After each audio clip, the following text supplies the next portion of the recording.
The Government of Belize is planning to spend nearly 6% less in expenditure, about $59 million less, and collect close to $109 million more in overall revenue than last year's figures in the budget, subject to approval by the National Assembly.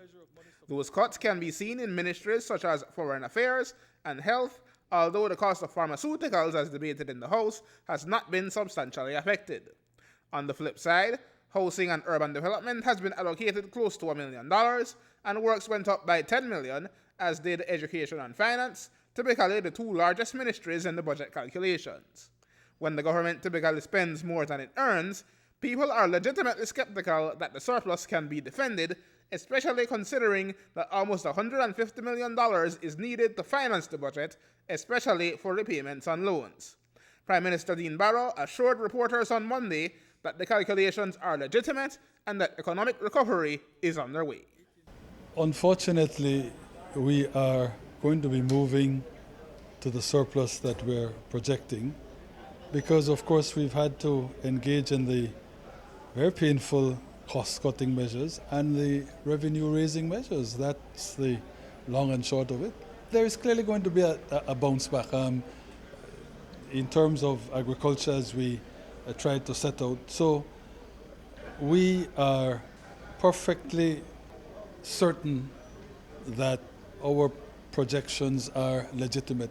Of the $80 million due in taxes, about $28 million will come from adjusting the excise levy on aerated water, soft drinks and carbonated water to you and me, beer and stout, cement and fuel, and a further $15 million from a 1% increase in environmental charge on imported goods. But while many will complain about the lowering of the tax threshold, adding a further sum of general sales tax to electricity bills above $100, for instance, the Prime Minister says this is mild compared to other possible measures involving that tax.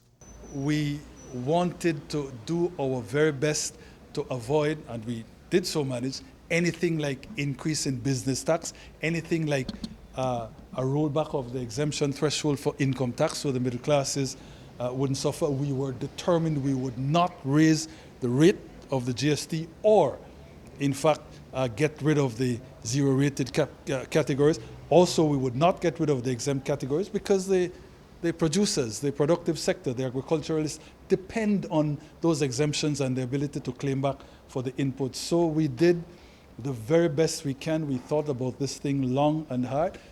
There's no doubt that we are increasing taxes, but we have tried to pick our spots. The one that, of course, I regret the most is fuel. But again, you will see that notwithstanding the pact with OPEC, shale production is on the increase in the States, and so prices are coming down. So we thought, again, that people would be able to absorb this. After a delay, the final portion of the salary adjustment for teachers and public officers goes into effect with this budget. It was the issue that drove the former to the streets for 11 days and gave the government much pause for soul searching. But Prime Minister Barrow is not about to take back the adjustment, despite concerns from those who feel they do not deserve it and whose tax revenues pay for it. He was careful to respond to the question, saying that the public officers are showing a case for improvement, but there is a question for the teachers that they must answer.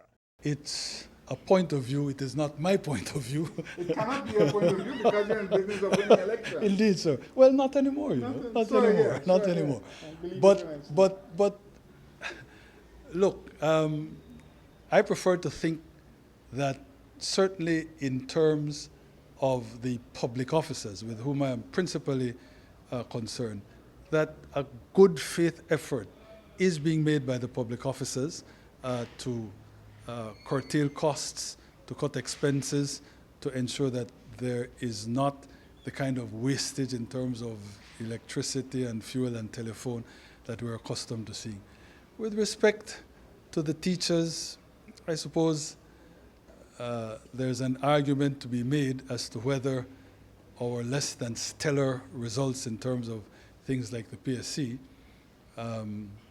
are a consequence of the children not being as bright as when you were going to school, sir. And I don't accept for a moment that that can be the case, but that argument can be put up. It's a choice between that and the version or the opinion you offered that maybe the teachers aren't cutting it. I'm not going to get into that. Let the ministry or let the Minister of Education speak to that. The fact is they're there, and I don't see how we can be retrenching teachers. But can the government convince others, such as the leader of the opposition, John Bresenio, who will lead off next week's debate? There's nothing new in the budget. There's no innovation in the budget. The same empty, borrow promises. Capital expenditures, which is really the investment in our country, has been cut dramatically. So whilst I wish we could see something better, I am not at all surprised by the Prime Minister's bogus budget. Aaron Humes reporting for News 5.